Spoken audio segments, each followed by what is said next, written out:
everybody. This is Justine Case from American Newscape, rejoining our friend, cousin Scott Dudley for American Consciousness. Hello, Scott. Welcome back to American Newscape. Hey, Justin, it is a pleasure to be here. Friends, listeners, countrymen, great to always have you guys with us. Hey, is it too early to roll out sponsorship stuff? I figured every week I come on and I'm drinking something just to keep my throat wet. Well, you certainly can't. You can certainly plug something, but they're No, not I know going I don't want to plug it. I want a free supply. to. That's kind of where. Well, well, YouTube kind of frowns on that, Scott. We really don't invite sponsors because it's generally gambling at the on the Indian reservation and things like that Right. approach us. So. Yeah, yeah, But yeah. feel free to plug away. I mean, you've plugged many things from nail beds to how we need to manage our phones. Those were all sponsorships in their own little or In their own plug. way, right? Yeah, So absolutely. if you're listening today and you've got access to good stuff to drink that's fairly low calorie, hit us up, man. We will drink it and mention it Well, like water. like water. That's a good one. Yeah, it is. All right, Scott. Hey, this week you wanted to talk about privacy matters, and I think it's a great topic. Let's see what you can make of it. All right, this is fun. Well, first of all, can't really talk about it because then it's not private. And that's one of the coolest tricks about privacy is that it works two ways, right? It offers us some protections, some boundaries, some healthy stuff, and it offers us a way to stash stuff that we're just uncomfortable talking about.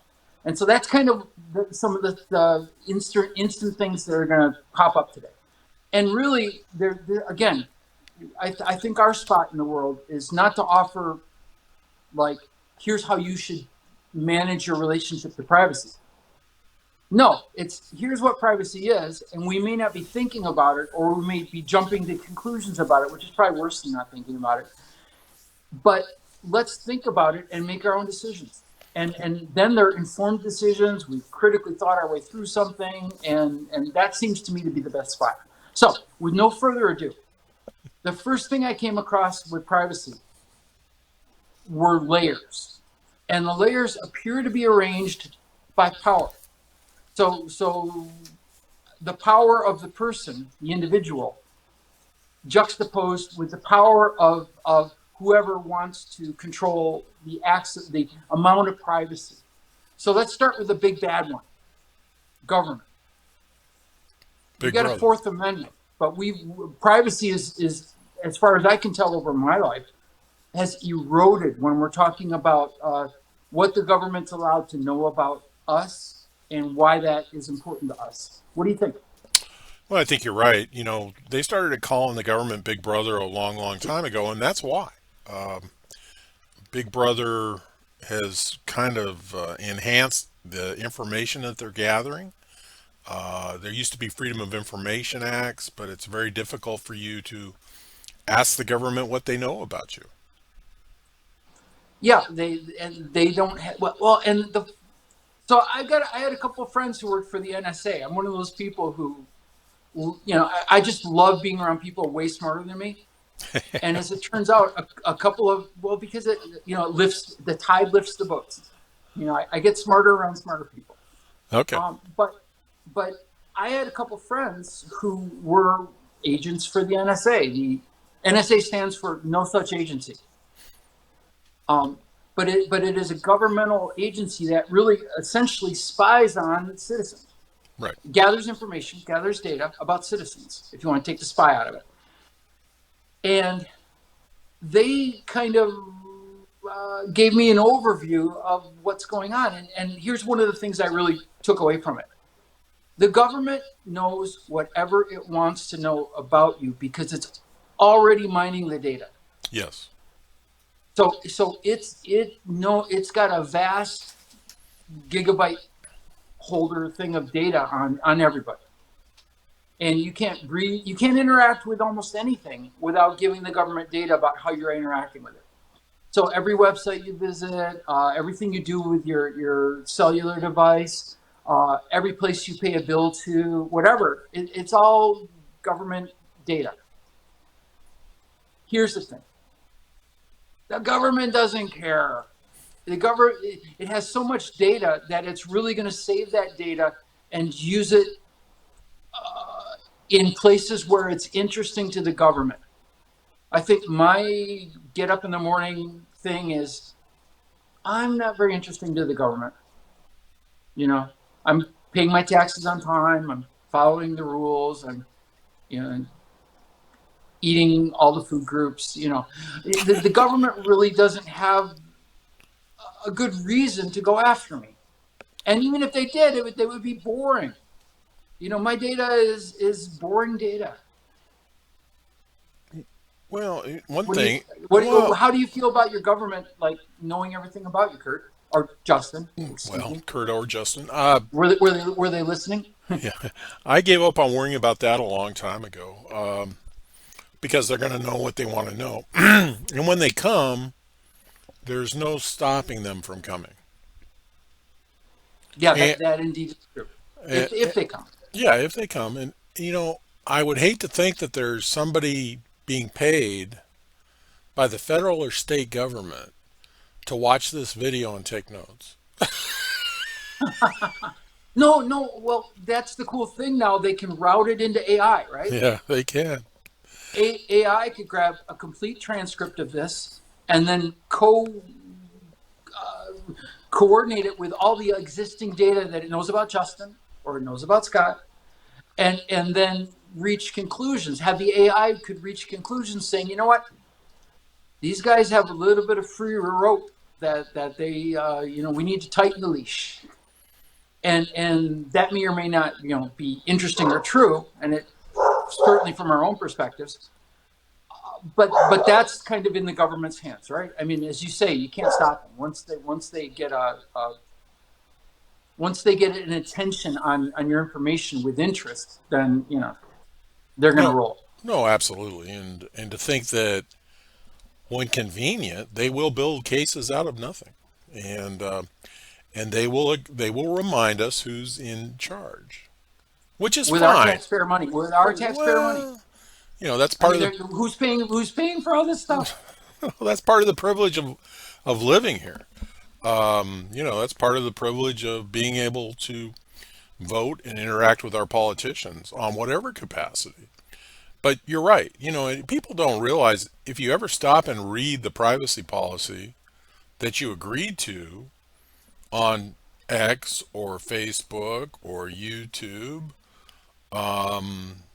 it's comical because you basically promised them your firstborn child, and Right. they can come get that child anytime they want, and we agree to them all the time because we need to function in what we perceive as our world. Well, and I haven't been able to read that size font for like 14 years. So But everybody is watching. I Everybody just is. shrug and go to the bottom and click yes. I mean, what are you going to do? Well, Now, but the government has the option of being more intrusive, and some of that stuff's on the table right now. Is there a way to strike a fair, other than by voting? Is there a way to get the government to be less intrusive? well, even voting has its weaknesses these days, Scott, because in California, the voters of the state of California voted to abolish daylight savings time, not once, but twice. And guess what? We still have daylight savings time because they think they know better. Hey, my favorite one's coming up though. Okay, I like spring forward. I don't really like fallback. Being raised in Arizona and Indiana, I don't like either one of them. No, yeah, yeah. Oh, that's true. Those are both the edge states that it's even worse. Well, it's just, yeah, there's no, yeah, because you have to do math, are we on, you have to know when you're calling someone if you lost an hour or gained an hour, So but, voting, even if you elect the person that you want to elect, doesn't ensure that the policies that you're really trying to weigh in on become reality or accepted, even with that vote. well, that's true. But, the closer you can get to your local elections and involvement with your friends and your neighbors, the better your chances of them trying to stand up for your beliefs. Yeah, indeed. That's the level of influence that's probably the closest there. But if you even talk about, you want to talk about privacy and, these interviews we do weekly, we live kind of on the edge because we can give psychiatrists the opportunity to assess us on a weekly basis. And they can build patterns. I worked in mental healthcare for 30 years. You don't think that that wasn't like an everyday occurrence? Well, yeah, it kind of was, but there again, it's that's not a known science, so it's an objective science, and thank goodness we have people doing it because in reality, the mental health professionals that care about people are doing some of the best work going on these days. But in a pejorative sense, I don't want the government watching my YouTubes and reading my Facebook posts and saying, this person has paranoid ideology. We need to send out a team to give him an injection. Well, That to me is intrusive. And I hope we don't get to that point. well, absolutely. When I was a teenager, I sent the president at that time a get well card, and the president was the Honorable Jimmy Carter. Yeah. Well, you know what? I love Jimmy. Jimmy was one of my personal favorites. Well, not me, but I sent him that get well card, and I in that card I said I was concerned about the decisions he was making, and I was hoping that he was not having any mental issues. And I think the Secret Service contacted me within 3 or 4 days. Somebody read the letter. And I was, while I was being interviewed, I was busy laughing because there again, I was a teenager. But to me, it showed the reach of the government even then. So, The power of that letter, though. He's now 100 years old. yeah.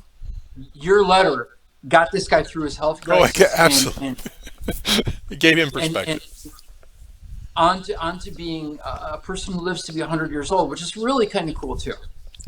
Oh, I agree, Scott. And I think some of the most remarkable work he's done is after he was a public servant. And The home building stuff. oh yeah, oh yeah, oh yeah. I don't never questioned him as a man, and he pointed out he had lust in his heart, but and he The had Playboy interview, yeah, the infamous Playboy magazine interview. and he had the courage to do that interview, which that I hold that in respect. He and I didn't agree ideology, but boy, he was a great man in my eyes.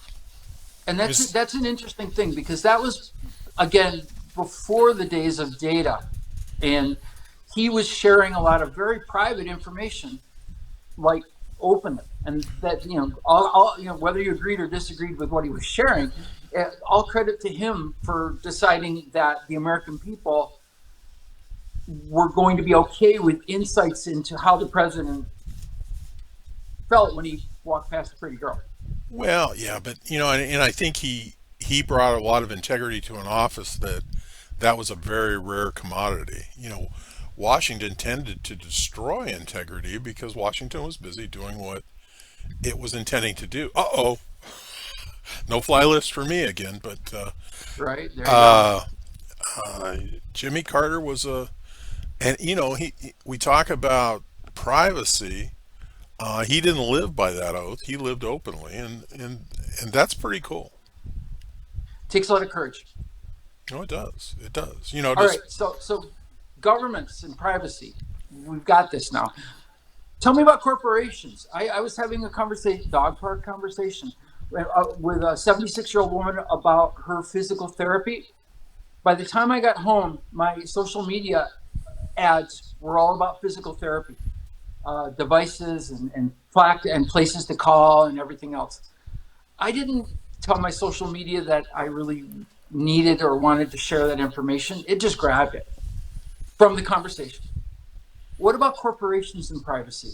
That's kind of a new thing, and it's a problematic thing in many respects. well, people live with various forms of that. The most dangerous form is Bluetooth.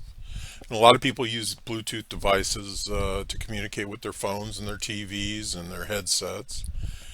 And I've always believed it was a reckless behavior. And then you're surfing now. If the corporations are listening to your conversations while your phone is not engaged, then I would be very concerned about that. Now, if you're wearing a Bluetooth headset at the same time, I would go, well, there you go. You're broadcasting. Yes, you are. You are. You're there. You're being listened to, and you're broadcasting. So phones can track your conversations, your GPS, almost everything else through the settings. And they don't need to be actively turned on to do that. That's right. And then that information becomes sellable. So whether it's Facebook or Google, somebody could be is selling that information to potential vendors. Yes. If, Scott was talking about cool T-shirts today on the show. Let me throw Scott some cool T-shirts and see if he can get him to buy one. He paused the last time he was scrolling through his social media. He paused for a second on a cool T-shirt. Let me throw him 20 more. Well, And absolutely. and and that's privacy issue. Really, why are you getting in my head?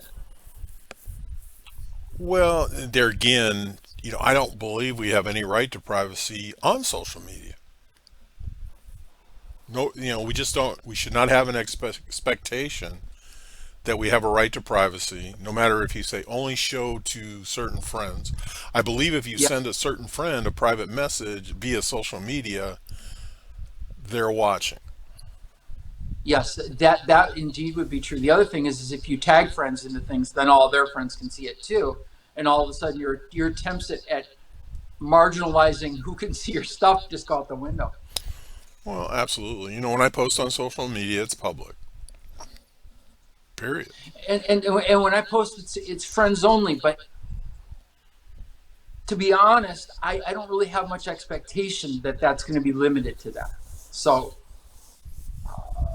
I try to be pretty transparent, pretty authentic, but at the same time, I realize that the world's looking over my shoulder. If the world cared enough about what I was doing, and Well, and that I think is questionable. absolutely. But, every app you put on your phone Track something. tracks something, primarily from the vendor, or the vendor can sell that information to somebody else. Well, yeah, absolutely. If you are utilizing TikTok, you're sharing your information with China. If you have no problem with China, then go ahead and share that information.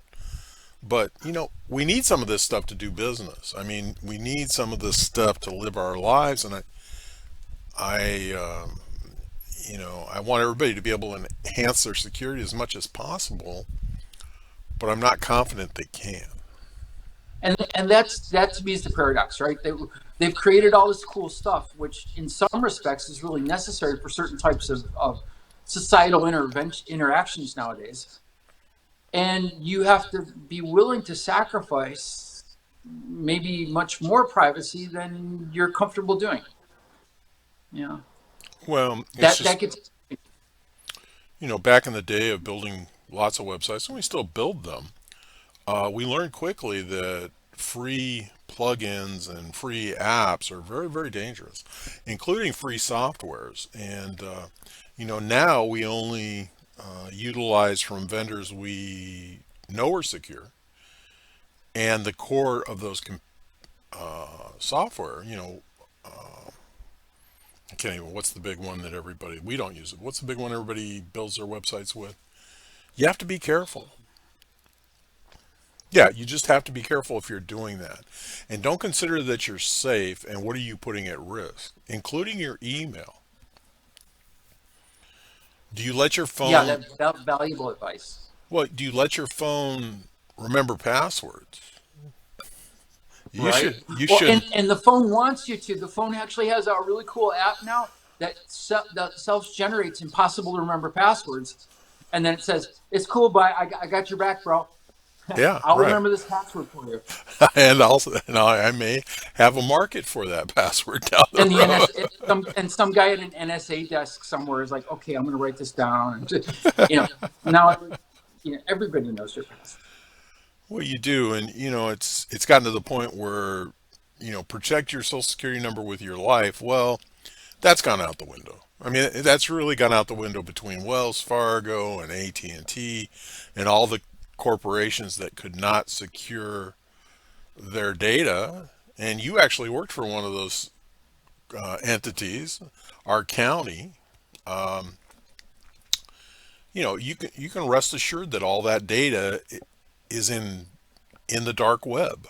When we say I dark actually web, highlighted your name before it went to the dark web. Just well, good, good, absolutely. And the reason a lot of that happens is the people that are doing these jobs are not necessarily qualified to do their jobs with regard to internet security. And the corporations and the government agencies are just filling billets. so whenever we're interacting with anybody in digital world, we're risking some of our personal identity stuff simply because that corporation or that county, that government agency or whatever might mishandle it or might not protect it. And that's so frequent nowadays. And to me, the problem is the fixes. You'll get the email, your data was compromised. If you go to this website, you can get free credit score reporting for the next 6 months, and you should check it every day. And then you're like, what the heck? How do I have to deserve all this extra administrative work for your error? Well, you don't. And, I'm waiting for somebody to buy a car in my name, but it just hasn't happened. I hope it's a good car, though. I mean, when that does happen, I'm just Well, top of the line. but we've all had friends and neighbors get notifications that the car is being repossessed, and they never bought it. Well, oh, and those are funny because some of those are just fishing expeditions, and you click on the like, oh my God, you like, wait a minute, I don't want my credit to go to hell. And you click on the thing, and it's like, now they got you. Well, and we're all seeing, and we have been for a while, these phishing expeditions, these false texts, and people need to just leave those alone. And they, And we're not concentrating or attentive or sophisticated enough in many instances to avoid reacting to them. I know I'm pretty good because I ignore everything. I mean, you know this. You've tried to communicate with me. I don't yeah, answer you. yeah, So, yes, so I find by ignoring everything that I avoid a lot of problems. But some people really want to be attentive and responsive. And yes. all of a sudden get this email that is designed to trigger those kind of responses, right? It's like, this is an emergency. The world is in danger. Only you can solve this moment. Please click here, and otherwise your children may not see tomorrow. And you're like, whoa, you get all fired up about this, and you like instantly click, and sure enough, you just sold the farm. Well, yeah, and people need to think things out before they click. Remember, if you have an email asking for action, it's not spoiling. First you shouldn't have gotten it, but it's not spoiling. And when you talk Right. about privacy and data mining, these people that are doing this, they have subscribed to that data, so they know what you and I might be susceptible to. Absolutely. They are fishing with very intimately designed portraits.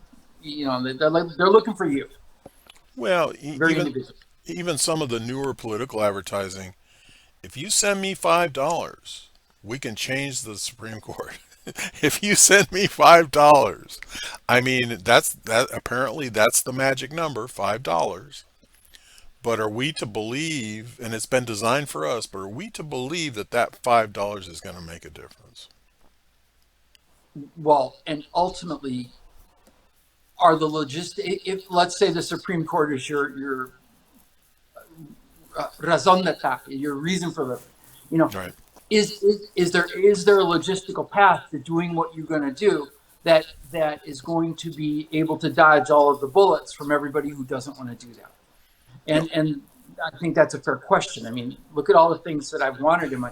I was just complaining the other day, like I heard the dawning, the age of Aquarius with the fifth dimension came on the radio, and I was like listening to the song. What the hell? None of this ever happened. But it was a cool song when we were I kids. said, was this deliberate, or they just kind of as a false promise? Was it misinformation, or were they totally like naively misguided people? It's like, what was going on here? And it was such a pretty song. Maybe that was all it was. I mean, And I, developmentally, right at the right spot. Like I was like 7, 8 years old. I was like, you remember when they said Jesus loves all the little children, and you were in church going, yes, yellow, black, brown, and white. We're all babies in His sight, and you're all like, you're believing it. And then you go out and you see what Christianity does and how it does it, and you're like, what happened here? It's like they shouldn't give us Kool-Aid when we're 7 years old because we drink it and we believe it. well, when I first went to Sunday school, and it was a Methodist Sunday school, and I think the reason we were at that church was to expose me to religion. I think that's the only reason. And in No, my that was parents did it back then. That yeah, was that was a thing. not per their beliefs, but I think the first day of Sunday school, they handed me a little plastic sword, and we all marched around in circles singing "Onward, Christian Soldiers." And it dawned on me as I looked at the adults that they were just too enthusiastic about this. And we got done with Sunday school. My mother asked me, "What did you think?" And I said, "You need to get me away from those people. They're They're just like they're not like right." you like seeing the bloodlust in their eyes when Yeah, they're so happy. I'm going. There's just something. Well, I didn't know what was wrong in that room, but I knew there was something wrong in that room. That's that's funny. And the church my mom took me to was singing Kumbaya. And then my dad was just going like to every different church, every different day, every different weekend. So the we're way off topic, but the Orthodox Christian Church in Detroit that was Armenian, and it was all gold plated. It was huge, and they had all this exotic incense and stuff. That Okay. place was pretty cool. I got to admit, when I was a kid sitting in that church, I was feeling pretty religious. I was like, "Well, if I were God, I'd be hanging out here. This is like pretty freaking unreal." Well, yeah, it is. But there again, as we have this conversation, this information is being shared somewhere else. Oh, absolutely, absolutely. They're. I'm going to get letters from the Armenian Church now saying, "Hey, we need new gold on our walls. Could you please donate some Could money?" you please send us $5? Yeah, exactly. So let's hop on board. So we've got this thing. We've got employers and we've got schools and we've got privacy. And like for example, where I used to work, you could call in and say, "Yo, I'm out today," and they could say, "Are you using sick time?" And I could say, "Yes." And the conversation should end there. But personally, I had some bosses, and I could just feel their trust issues. Like this person's just calling in sick because it's Monday, and there was a big game on last night, or you could just feel it a little bit, right? And it wasn't personal; it was just kind of about them.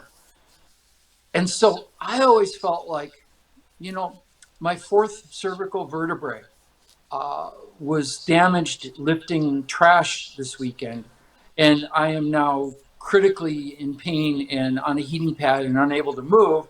And I anticipate this lasting 36 to 48 hours, and then I'll come back in whether I'm in pain or not. And that was never required, and that has an issue of an element of privacy to it. What about where are we with, just in case, where are we with justifying and that relationship to our privacy in our employers or our schools? Schools requires doctor's notes for almost anything nowadays, and not everybody has the money or the time to go to a doctor. Right. Where's that balance? Well, talk about the destruction of that. There's been legislation like the HIPAA laws that I think did us all a world of good. We don't need our medical ailments or issues shared with big data. And then as soon Until somebody in big data hacked the health organization, and now they've got that too. well, worse than that, when COVID came around, the government demanded it. I Oh was yeah, in yeah. There's I was in my website. pharmacy, and they said, "We see that you haven't had the vaccine. We can give it to you now." And I said, "Oh my God." You didn't just drop trowel like right there and turn around and give him a hip. No, I didn't. And but I was amazed at that moment in time that that information was on their computer screen instantaneously. Where else was it? Right? It's like you're driving through a border checkpoint and they're like, you didn't get your flu shot this year. You're like, Oh, absolutely. Right. You need to contact your state reservations and stuff like that. I mean, registration for your vehicle. It's so it's probably crossed the line then, right? If if yes. if the if the information availability, let alone the demands, the implications that if I call in sick, I really should tell you why I'm sick, even though it's not required, because I may be judged if I don't come clean or make up a really good story. Well, Scott, I don't think people ever questioned your integrity. Now, I may be wrong. No, no, no, no, for sure, but I worked really hard at that, and I felt bad for other people. Like, so when people would call me up and say they were sick, I'd be like, you know what? Drop the sick voice. It's okay. I don't need your best growl. Well, now see, that was judging. That could have been a real sick voice, and you were busy judging them. Your Christian roots came to the surface. Okay, I was saying it with a smile. Okay, Okay, but really, my bottom line was your health information is your health information. I have no desire absolutely. nor need No, to to, to have any idea what's going on. it's you want them to say, is it personal or is it sick, and that should be it. Yep. All I need to know is where to mark, what box to mark. But there again, then you remember you worked in a small environment where people were concerned, particularly once COVID started floating around. That got a little bit crazy. I'm not gonna lie, because then it's like somebody's sniffling in the corner and you're like, have you been tested? Well, Because everybody was scared. I mean, there were a lot of people die. well, people die every day. So, people die of the flu, people died of that, people died of the treatment, and people are still dying Yes, that's of true. the treatment. Oh, and COVID basically shut down our local community college last week because they all came back for fall term, and they all brought all of their diseases from everybody else they've been hanging out with and share it with people who weren't hanging out with those people. So it happens. Well, exactly. And people are going to come into contact with one another. So, it's, you worry about the people that are subjected to that. If I've had people in my life, if they got a sniffle, I got a sniffle. And then I could walk into a room into a ward in the hospital where everybody had stuff that was contagious, and it would not affect me. Yeah, it really is a kind of a subtle and complicated crapshoot, and, Right. and hard to predict, and hard to predict. Right. Well, it So can't be. It can't be. And growing up, we were told that viruses there was no such thing as a vaccine until it was convenient. what about friends, Justin? Friends, it's like we live in a small community. If I tell one of my friends something private, because maybe because they're curious, so maybe they even like ask me about this, and the odds are somebody else is going to roll back up on me in a week or two saying, hey, I heard that this was going on with you, and you're like, whoa, privacy and friends, where are we? Well, we all develop our own rules of engagement. I learned a long time ago, if you ask somebody to keep something private, that's an expectation you shouldn't have, that they will. And if somebody asks me something sensitive, I'll ask them, do you need to know or do you want to know? Yeah, yeah, good point. So boundaries prefaced. So if we're having a conversation about something I want to have kept private, I should mention that. No, I think if you are having a conversation that you want kept private, you shouldn't be having that conversation. You should have an good, expectation that good, whatever you say, good point. just like the government, they may have every intent of keeping your information private, and they may have the disease that I have that if it enters my brain, it tends to fall out of my mouth. That was my mom. Yeah. That's why I'm bringing up privacy as a topic, because I've got issues. Um, Well, my mom would always be fishing. She would always say, "Hey, what's going on with your sister?" I'm like, "I don't know. Ask her." Or she'd be like putting forth information about other people, and I'm saying, and then she'd ask me something about myself, and I say, you just told me all these other people's secrets, and now you're asking me about stuff. yeah, that's that You're that just gonna go tell somebody else about it. that there's we've all known people like that. That's barter. They need that information because they enjoy not, I don't want to say betraying you, but sharing that information because that makes them interesting. Information is power. Yeah, it makes them feel interesting. And they travel around in little groups. They used to, years ago, the old joke were the old women that did that, but everybody's guilty of it. We all catch ourselves spreading rumors we shouldn't. One of my secret powers back when I used to be like gainfully employed, um, was the ability to instantly forget gossip or rumors. And so the benefit of this was everybody told me everything because they knew I would go like this and it would all fall out of my head. Yeah. And I didn't tell other people, but not necessarily because I was out of the bartering market, but because I didn't really remember it for purposes of repeating it. And so that was never even something that occurred to me most of the time, was I could tell you about something that's going on with somebody else, because why would I do that? Right. Why would I care? Well, and why would I violate the trust and the confidence? If somebody tells me something, they told me. They didn't tell person C. So why would I tell person C? Well, when we first moved here, I had out of the business world, I had a friendship starting to grow with somebody here, and I had some legal issues and needed some background information.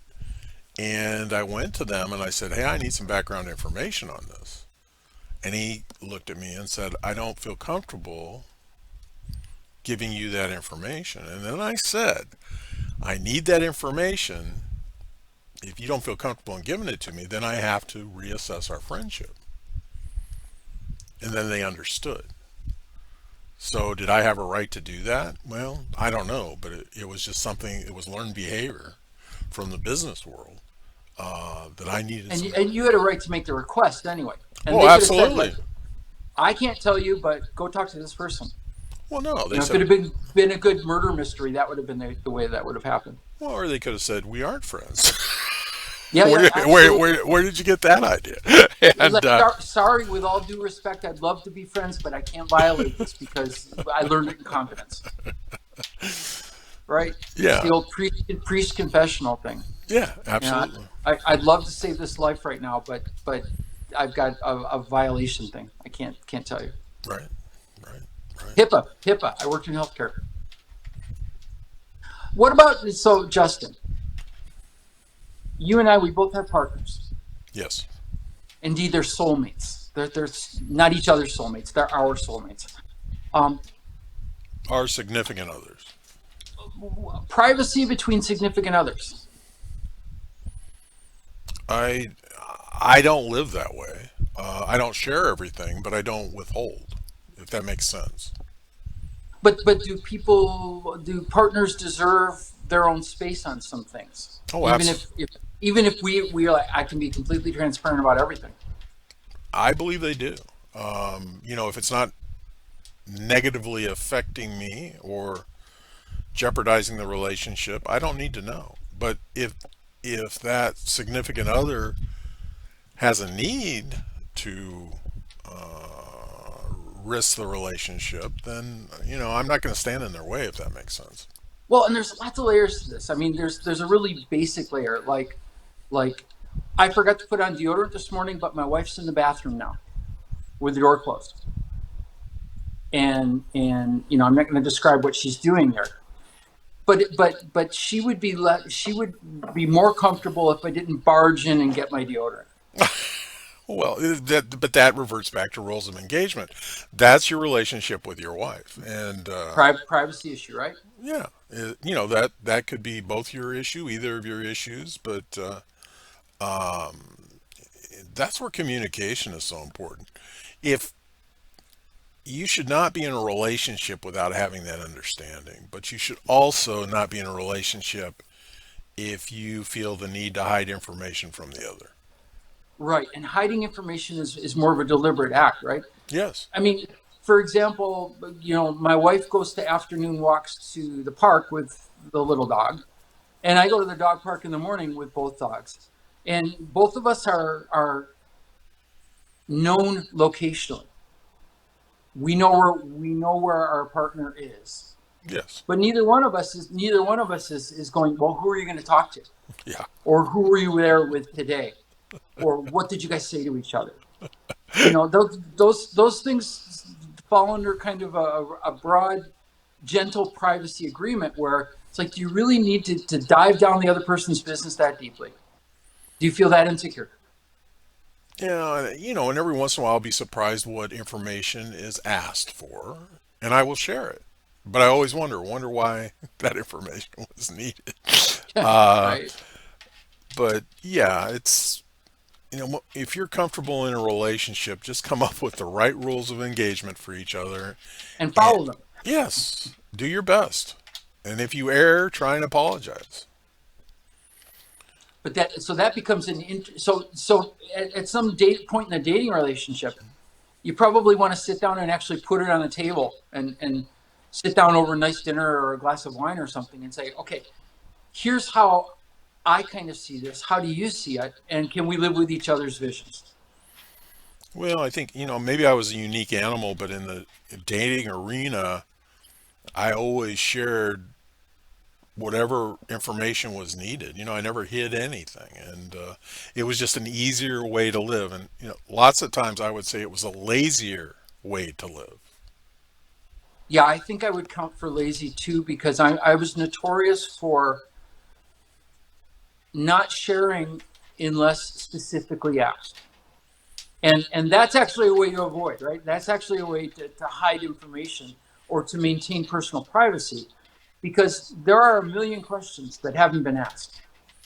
Oh, absolutely. And And I would answer them, I think, but ultimately, I didn't volunteer a lot of information, and I don't because again, a big part of me says there's so much information in the world. Who cares what's going on inside my head?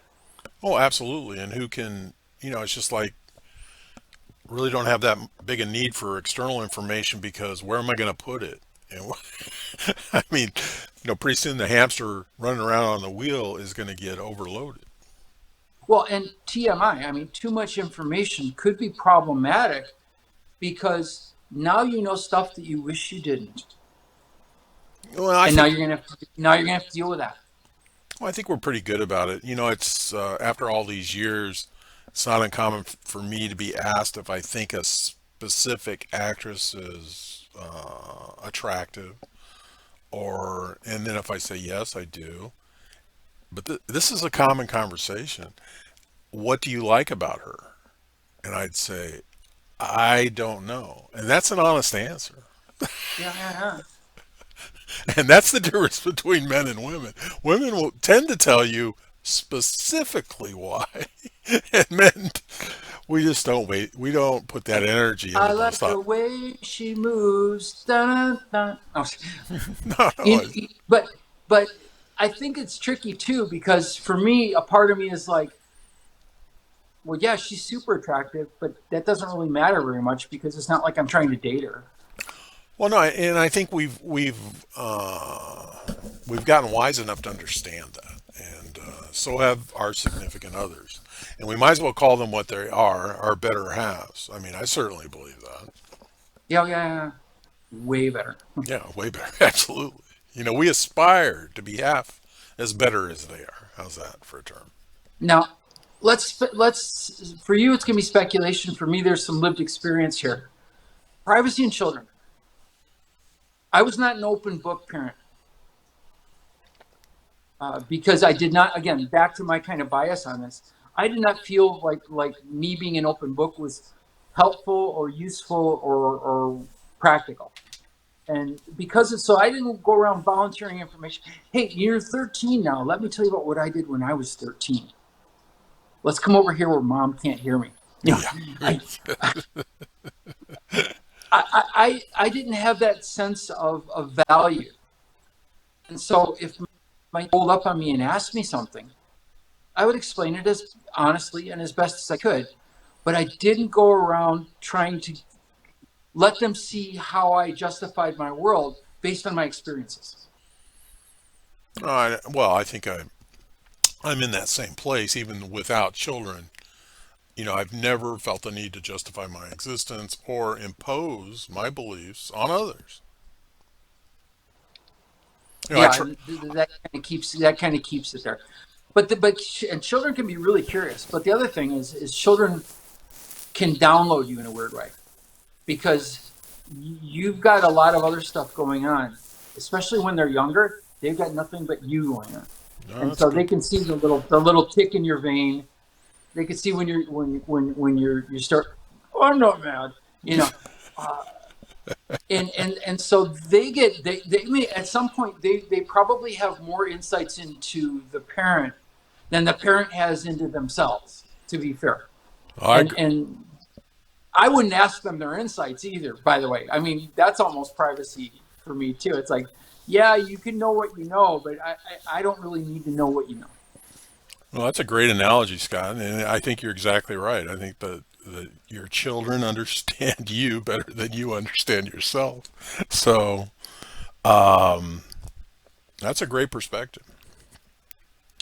Well, they're ingrates, so what are you going to do? When I coached, I would spend with teenagers. I would spend probably 20 hours a week with them, and they wanted to know the whys to lots of things, but we didn't have the time to discuss that because we just didn't Yeah, have I, it. I got some of that too. Like because they were trying to connect the dots because they wanted to be the adult that you are, and they think maybe if they can go back in your history and watch how you selectively took your path, that there's going to be some insights there. And I struggle with that because this is not the 1970s. It's not the late 60s. Right. And so ultimately, my path and my process, this is the dawning of, it's like they won't have that anymore. And that's not part of the discussion. So is it really going to be of that much value? Well, and the funny thing where it reached up and bit me in the ass was I was playing baseball at a high level while I was coaching baseball at a high level. And the players that I coached enjoyed coming to watch me play. And the debrief after I played was why wasn't I implementing the 100 things that were gospel that I was coaching them to do? Do as I say, not as I do. Well, yeah, then I understood that. And it was just back in when videotape was actually a tool. And, Yes. and they videotaped me and they said, "Do you want to see it?" I said, "Absolutely not." I knew I would never hit again if I saw all the flaws in how I made it happen for me. Hey, Justin, do you want a moment of thanks and gratitude? Yeah. When I first started doing wellness radio 20 years ago, 22 years ago, one of the first things you told me was you should listen to the shows after you've recorded them. And I started doing that, and I was actually doing it in a room with my kids. One of the things that people do when it's still their turn to talk, but they're not quite sure what they have to say yet, is they say as a placeholder. Um, so when they're ready to go, but then they talk about and after about 3 minutes, my kids were all nailing the ums. Yeah. They knew where the was going to come, and they would all look at each other and laugh and go, and it helped me. It Oh, helped me yeah. innumerably. And without that suggestion, I probably would have just charged forward. I'd be umming up this show today all over the place. Well, but So even thanks. even then you were very good, but we all need that. I do listen to these interviews probably a couple days after the fact because when we finish this, my wife will ask me how was it. I'll say I think it was pretty good, but I won't believe that until I watch it, and then I'll go, "Damn, Scott was a lot better than I thought he was." Or I always watch it with such a jaundiced eye. I'm oh, I should have said, oh, what was that expression about? What was I doing in my face there? And so I typically tend to overcritical it. Or, gosh, your voice sounds awful when you listen to it on, this is like, and I've learned how to forgive myself on a lot of stuff. No, absolutely. I mean, it's when you talk about the and the pause, I had been doing a lot of professional speaking before I ever took a speech class in high school. And we had one of those psychotic, neo-Nazi female speech teachers. And it was back in the day of the old tin can and the marbles. So that whenever you inappropriately paused, there was that big clang in the room. Well, the first speech I gave her, she dropped the marble. And I thought, I didn't pause. So I came back, and what I worked into my speaking, which I need to do these days, is I would put pauses in speeches. And during that pause, I would gather my thoughts. Oh, absolutely. And I think, again, we're a little side channel here. But in speaking, you have to remember that the listener's brain only holds about 7 words. And then it has to either dump those words or commit them to memory. And if it has to commit them to memory, that takes a moment. So good speakers pause so that their people can download, the listeners who are actually listening can download the information. Well, a lot of the great political debaters smoked pipes because that was another way to take a because pause. it broke you, because it Yeah, broke you into breath. It stopped you and got you breathing. yeah, yeah, yeah. But take that to privacy, and what were the people at the dog park having to say about privacy, and what were their concerns that we're not even addressing? We've covered some of them. One of them was, why is my phone stalking me? Right. And then we've kind of talked about corporations and how that works. One of them was, we live in an overly demanding, justify society that crashes down into us and asks us, implies that we should be giving more information personally than maybe we need to. And so that we kind of talked about that. One of them was a really good one was, it's like, because as you suggested with partners, the dating relationship is a time to iron out stuff like this. Yeah. And so we started talking, everybody who was in dating relationships had lists about the things that they expected or didn't expect. Like the dating relationship will continue if these privacy boundaries are respected. If they are not respected, then I'm not interested in that person. I don't care what else they have going for them. And that was kind of interesting. Well, that's kind of frightening to me. I can't imagine how they could find a compatible person, Well, unless. but it was mostly fifth degree stuff. To me, it was, well, I called you at 3 o'clock. Where were you? And who were you with? And what were you talking about? And understandably, for me, jealousy is a deal breaker. Jealousy is just such an annoying emotion to either feel personally about another person or to have other persons feel about you. To me, it's just it's a I waste of time. I agree, and I feel for the people that experience it because it can be very consumptive and it can actually destroy their lives as an addiction to a substance can. Oh, absolutely, and it's super intrusive to whatever their point of jealousy is. So they're feeling like they have a right or a duty to uncover the information that they're tripping out about. And all of a sudden you're put in a position of well, if you want this relationship to continue, you're going to have to give me the goods. And that's a deal breaker. Well, and I think people that are seeking a real relationship Need to put those cards on the table. If you've had a history of jealousy, you need to put that out there. And what are you going to do to temper those feelings moving forward? Because you'll never be happy in a relationship if you can't find a way to conquer jealousy. Oh, absolutely. And remember, the trick to happiness is if you're not feeling it right now, lower your expectations. You'll be fine.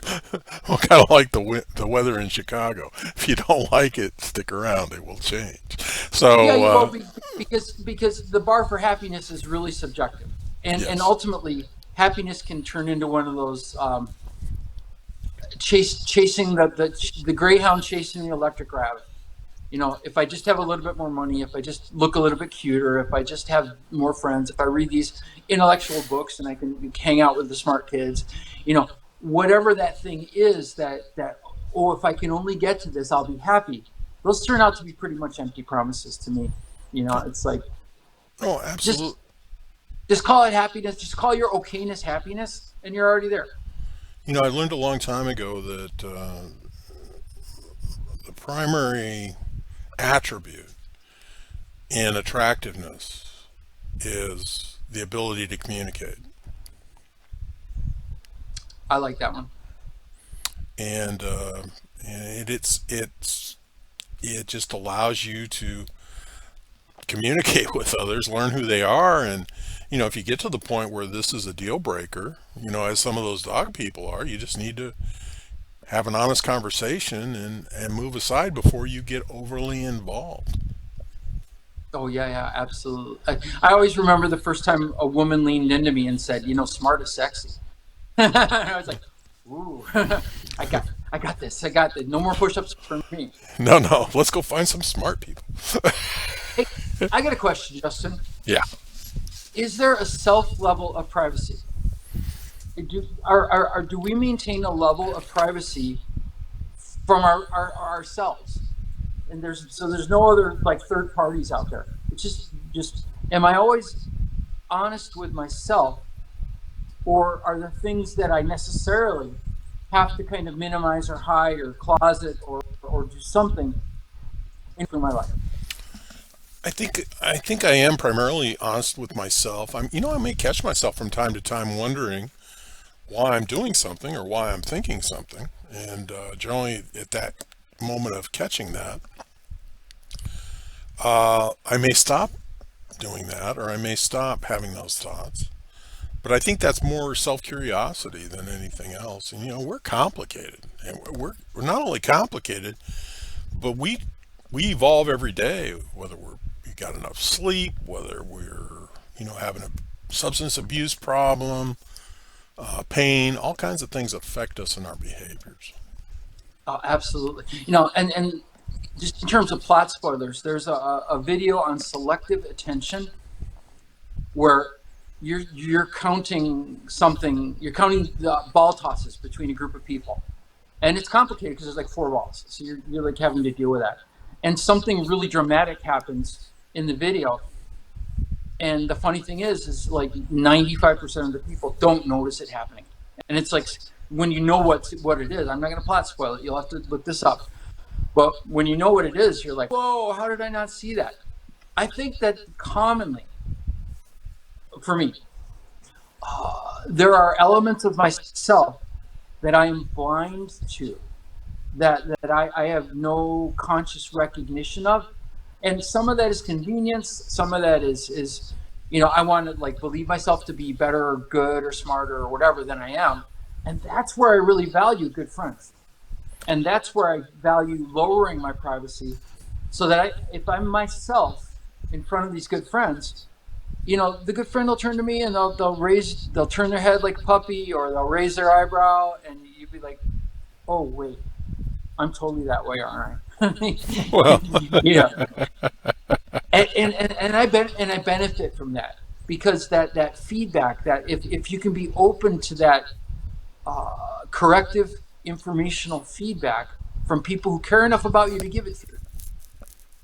And sometimes it's through their system. So sometimes it's not always baby in bathwater.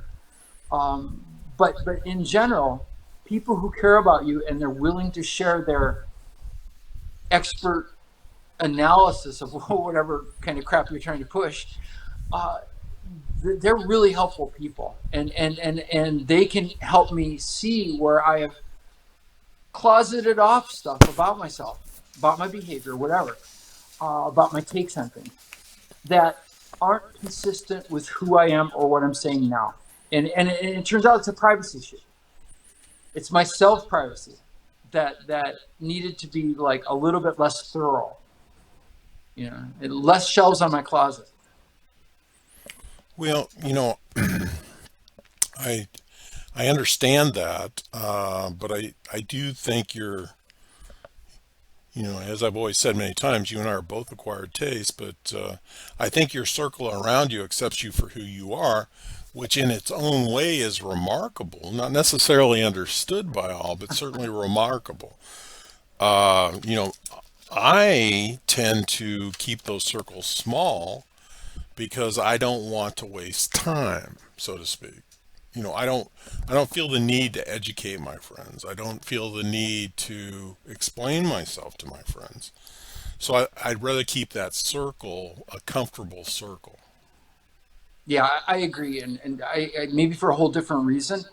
Uh, when I was training to be a therapist, which eventually I was like, no, I don't want to be a therapist. But when I was training to be a therapist, I was really good at dealing with one person. And when a family walked into the room, I just fell apart. Couples therapy, I was just like, to me, it was like the original Pong TV game where the video game where the balls. I was like going like this, like this, like that, and I couldn't even figure out what in the heck was going on or how I was going to help it. So I think part of it for me is I can dial in and concentrate better when there are less variables, and so I keep my friendship groups smaller.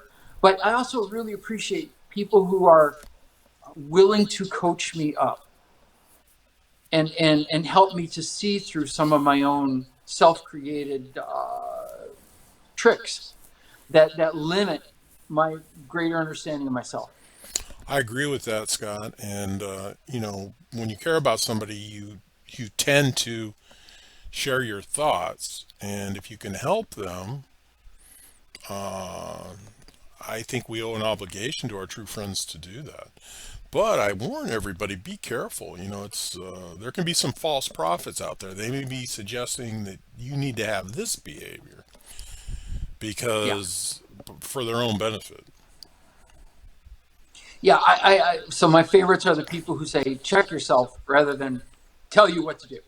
It's like they just turn it back on you and say, are you sure that that's how you think? And Yeah. they can do that with a look. They can like, are you sure? But they don't tell you, you just said this, but you act like this, and that's completely inconsistent. You're a shallow person who's lying to yourself. They hold back on that, even even though that's probably the bottom of it, right? Well, yeah, I agree, Innocent people. but I don't think we really know. I don't feel confident enough to share what others need to be doing. I'll So always at the share end of the day, with considerations. privacy, Go ahead. I think with privacy, at the end of the day, if we're looking for kind of a wrap up and thought point, it's beginning to think at all these different layers: government, corporations, friends, family, kids, whatever. Um, what do I need? What levels of safety and protection do I need? Sometimes there's going to be things that I wouldn't mind, and I'd certainly prefer. But what do I need? Because at the bottom of the game, you really want to be guarding and keeping and protecting and supporting what you need, and then kind of letting stuff that you want just happen, or because it's too much effort to try to get everything you want, and you're going to get lost in the woods there. But I think the other side of it is this: what are you willing to grant? Because in many respects, we're the holders of other people's privacy. We were talking about some of that with relationships and stuff like that. But what are you willing to be respectful in terms of other people's privacy and keeping them safe and supported, understanding that their needs may be a lot higher than yours or a lot lower? Well, I think that's a good good point. And yeah, I believe we owe everybody enough respect to try and do that for them. And to not fail them. But the one suggestion I would make to everybody is, if you're worrying about privacy, if you're laying awake and worrying about what others know about you, just assume everybody knows everything. That's a very empowered position. Well, and not only that, but it can actually guide you into some healthier life choices as well. Well, you'll You know, sleep. if You'll sleep better. So I think this is a great topic, and I think we'll probably come up with some other topics off of this topic. And Scott, the coolest thing you brought up was making me think about, was I betraying my personal privacy to myself, which is interesting. yeah, that one to me is one of the more if you get into the roots of that, there's some stuff there for all of us, I'm sure. I think there is. Well, Scott, I think we could talk too long on this subject, so why don't we put this one in the books? Well, let it go. I'll tease you. I'll tease you next week's show, because I've been thinking about something that is fascinating to me, and I can't wait to see how it plays out at the dog park in pre-production, and I can't wait to see what your thoughts are on it. But I'm calling it the Chicago Cubs syndrome, and basically it's like, why do we enjoy having being put in a position of having our hopes constantly crushed, and the fact that we that exists is like beyond consideration. But the fact that we like it it offers us some value, and that's going to be a fun thing to talk about. So if you're thinking about that next week, make sure and join us. Turn into American consciousness, and we're gonna step up to the plate and give it our best at bat. We will, and we'll try to stay away from BDS&M. So, all right, everybody. We will, and like the Detroit Tigers, even if we're down a couple of runs in the last couple of innings, we're going to keep grittying our way to the end of this thing, and we're going to grab that last playoff position, and life's going to be good. Well, life will be good one way or another. So, everybody, hey, thanks for joining us. Remember, additional information and links are provided in this video, so read more. Today is the day to subscribe to this channel. Please learn more about Scott when time permits.